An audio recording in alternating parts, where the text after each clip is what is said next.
Dugaan ijazah palsu turut disorot media internasional. Dr. Tifa ingatkan Jokowi untuk hati-hati. Alumni Universitas Gadjah Mada UGM yakni Tifauzia Tiasobah alias Dr. Tifa mengingatkan Presiden RI ke-7 Joko Widodo untuk berhati-hati. Pasalnya dugaan isu ijazah palsu yang menyasar Jokowi sudah menjadi isu internasional. Atas kondisi tersebut, Jokowi harus hati-hati dalam melangkah untuk mengambil keputusan. Pegiat media sosial tersebut juga menyebut langkah apapun yang dilakukan Jokowi bisa membawa ke jurangnya sendiri. Lanjut, Tifa menyinggung soal isu matahari kembar yang belakangan ini juga menjadi perhatian publik, mengingat Jokowi disebut dominan dalam pemerintahan Presiden Prabowo Subianto.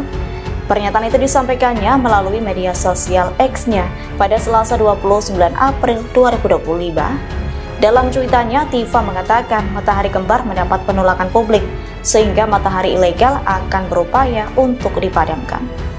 Sebelumnya, isu matahari kembar mencuat seusai beberapa menteri Prabowo berkunjung ke rumah Presiden RI ke-7 Jokowi di Solo, Jawa Tengah. Isu tersebut muncul imbas Menteri Kesehatan Budi Gunadi serta Menteri Kelautan dan Perikanan Saktiwahyu Trenggono menyebut Jokowi sebagai bos.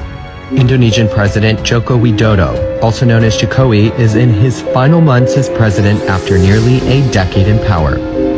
The immensely popular leader was once seen as a clean slate among a crowded field of corrupt political insiders.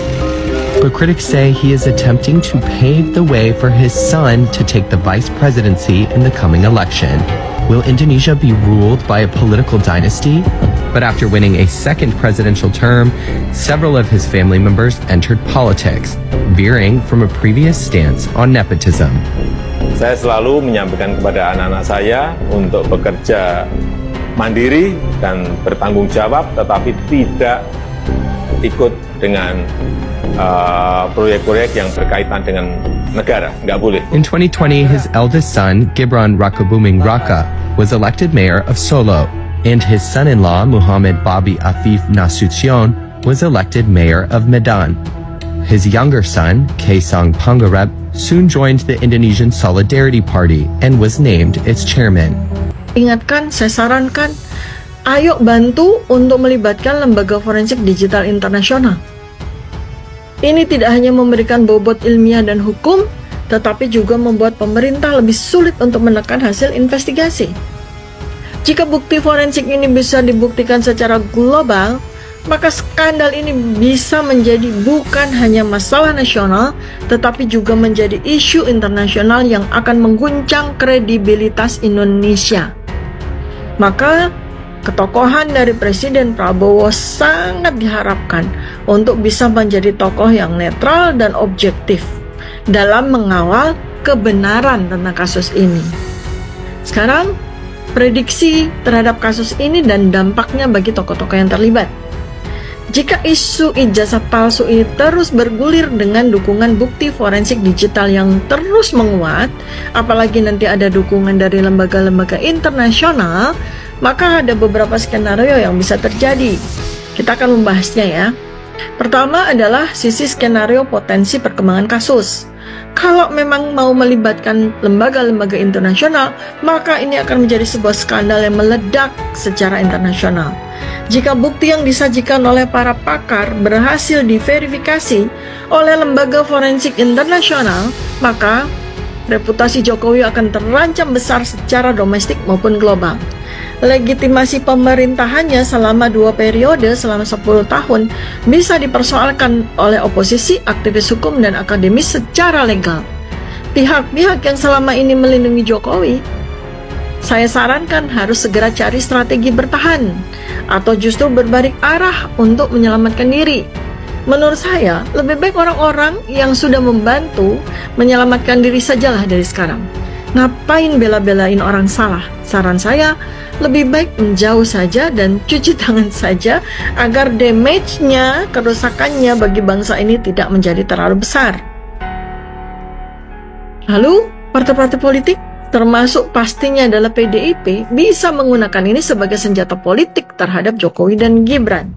Pengumuman penerimaan mahasiswa baru tahun 80 ya kan, di Kriminal 80 di Fakultas Kehutanan. Ternyata nama itu nggak ada. Nggak ada. Nama Jokowi. Jokowi itu nggak, Joko Widodo nggak ada. Jokowi Widodo nggak ada. Joko yang lain banyak, itu nggak ada. Joko Widodo nggak ada. Yang nggak ada tuh Joko Widodo. Ya. Yang ada Joko yang lain-lain banyak Oh, sekali. Joko. Atau mungkin dulu namanya Pak Joko Widodo itu Joko lain-lain kali. Atau kayak Mulyono gitu kan. Ya. Siapa namanya si yang saudara ipar itu? Adi Mulyono. Adi Mulyono. Adi kan bukan Joko. Bukan Joko, beda. Bahkan Pak Eri ya, kalau kita lihat ini luar biasa loh. Zaman sekarang orang ingin betul membuktikan ini. Foto yang dianggap wisuda itu, ternyata nggak ada fotonya Jokowi juga. Nggak ada, ya. Ya rame-rame seperti itu kan, seperti ini. Banyak nama-namanya yang lulus tahun 80, Joko Lukmanto, Joko Murwono, Joko Murjatmoko, Joko Purwono, Joko Waluyo. Udah nggak ada Joko Widodo. Tapi Nono ada tadi ya? Ya nononya ada. Jadi berapa Joko itu? Ini ada 1, 2, 3, 4, 5, 6 Joko. Jadi saya sarankan 6 Joko ini buat grup WA. Buat grup WA. Joko di Fakultas Kehutanan. Nah itu dia. Asosiasi grup WA Joko di Fakultas Kehutanan. Diundang Pak Joko Widodo-nya. Ya, kan? Pasti udah punya dong. Namanya tanda lulus. Saya yang nggak lulus aja masih punya tuh. Waktu itu kan. Pengaruhnya. Sekemaru kan ada itu kan. Iya. Dan biasanya kuliah perdana itu kan ada yang pembayaran dong. Ini ada pertanyaan, ada dugaan-dugaan karena pengalian isu katanya ya memang sengaja dialihkan. Kalau saya sebelum masuk pengalian isu Pak Eri, yang ini memang harus dituntaskan dulu Pak Eri. Tetapi memang perlu dibawa ke ranah hukum agar semuanya jelas dan gamblang. Ya, itu aja dari saya. Dan dilaporkan siapa Pak? Apakah sama dengan tingkat orang tua? Ditanyakan kepada tim kuasa hukum detailnya. Ya. Pak, ini kan sebenarnya isunya udah lama, tapi kenapa akhirnya memutuskan Pak Jokowi untuk melapor? Untuk melaporkan Pak? Ya, dulu kan masih menjabat. Saya sudah selesai. Ternyata masih tinggal ya dibawa ke ranah hukum akan lebih baik, sehingga sekali lagi nanti menjadi jelas dan gamblang. Tapi ini Pak Jokowi merasa ini politis nggak Pak? Tudingan soal ijazah palsu ini kan sudah lama. Merasa ini politis nggak Pak? Tahu. Setelahnya Pak tadi di dalam ngapain Pak? Di dalam ini melaporkan Pak, nggak kuasa hukumnya itu nama sampai Pak Jokowi itu melaporkan. Ya jelas aduan kan, saya memang harus saya tidak. Ya. Setelah ini apa laporan yang mau ada Pak? Nggak dibarang sebenarnya apa aja pengen dibawa Pak? Intinya apa aja pengen dibawa? Intinya apa aja yang dibawa? Jadi memperlihatkan ijazah. Nanti ditanyakan detail kepada tim kuasa hukum. Pak tadi di dalam itu ngapain Pak? BAP kah Pak? BAP atau gimana di dalam? Ya ditanya banyak, tanya beberapa pertanyaan tadi itu. Oh berarti langsung BAP ya Pak? Pak menjadi untuk melakukan digital forensik terhadap jasa Bapak Pak. Digital forensik mengizinkan itu apa? Kalau diperlukan, silakan. Yang jelas sudah kita bawa ke ranah hukum. Ya. Ini masih di Jakarta atau langsung pulang ke Solo Pak? Ini langsung pulang ke Solo apa masih umum atau? Sekarang masih bicara. Pak Dr. Roy Suryo hanya memutus skripsinya Joko Widodo yang diminta gitu kan. Nah kalau saya kutukan juga skripsi dari rekannya itu katanya Pak Samanuddin Barorito. Saya foto lah lembar pengesahan skripsinya itu. Ternyata saya baca detil, itu bukan skripsi Bang, tulisannya tesis. Kalau sempat saya tahu di pertemuan itu, tensi saya bisa naik Pak. Saya datang jauh-jauh malah ditipu. Sudah cuma tanda tangan pembimbing, pengujinya kosong, ada nama penguji tidak ditandatangani, dekannya juga kosong, cuma satu tanda tangan. Di situ ditulis telah dipertahankan di depan Dewan Penguji Tesis. Luar biasa ini ya. Ngeri kali Bang, bayangkan saya jauh-jauh datang dari Sumatera untuk ditipu seperti itu. Makanya saya bilang kepada tim TPUA, tolong tuntut Opa Emilia Rektor itu. Kenapa wakil rektor kemarin mengatakan mereka mewakili rektor? Kenapa mereka menyuplai data kepada kami? Itu tipuan, penipuan. Dalam hal ini sampai saat ini tidak pernah menunjukkan salinan ijazah Jokowi. Kan selama ini Jokowi mengaku lulus dari Universitas Gadjah Mada. Kalau kita melihat tahun 2014 ya, tahun 2019 dulu ya. Tahun 2019 itu Jokowi calon presiden loh. Syarat wajib calon presiden itu harus melampirkan legalisir ijazah. Otomatis tahun 2019 Jokowi membawa ijazahnya untuk melegalisir di kampus ini, di UGM. Itu yang terbaru loh. Ya, 2014. Kemudian ke belakangnya lagi. Tahun 2009 ketika dia menjadi calon presiden yang pertama, otomatis dia juga membawa ijazahnya ke kampus ini. Karena syarat melegalisir ijazah harus melampirkan aslinya. Otomatis UGM mempunyai arsip terbaru terkait kopian ijazah Joko Widodo. Secara logika kita mundur lagi ke belakang. Pada tahun 2004 beliau kemudian mencalonkan diri sebagai gubernur DKI Jakarta. Ke belakangnya lagi calon wali kota Solo.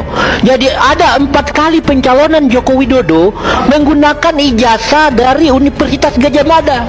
Hal yang tidak mungkin UGM tidak mempunyai kopian ijazah yang dilampirkan oleh Jokowi sebagai syarat pencalonan kepala daerah, kepala pemerintahan, gubernur, wali kota sampai ke presiden. Kalau secara logika itu tidak masuk akal Bapak Ibu pemirsa sekalian, ya kan? Tapi kami coba menantang pada hari ini secara resmi. Kami menyurati UGM dan UGM membalas surat kami untuk berdialog tentang ijazah Jokowi. Kami mau lihat, jangankan ijazah aslinya, kami mau lihat kopian yang terlegalisir dari UGM. Apakah ada atau tidak? Tidak ada alasan Universitas Gadjah Mada menyatakan ijazah Jokowi tidak ada.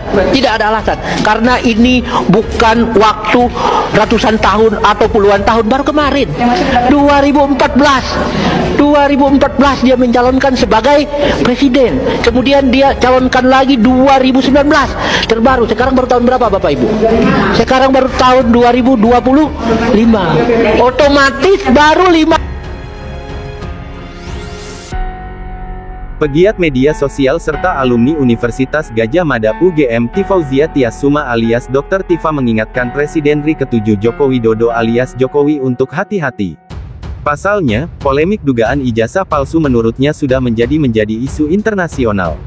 Bahkan, kata dia, media internasional turut mengangkat isu tersebut. Dugaan ijazah palsu sudah sampai di media internasional. Jokowi sejak sekarang harus menghitung langkah, sebab sebetulnya langkah apapun yang dilakukan menuju ke jurangnya sendiri, tulis Dr. Tifa dikutip Arta Kota di akun X miliknya, Selasa tanggal 29 April tahun 2025.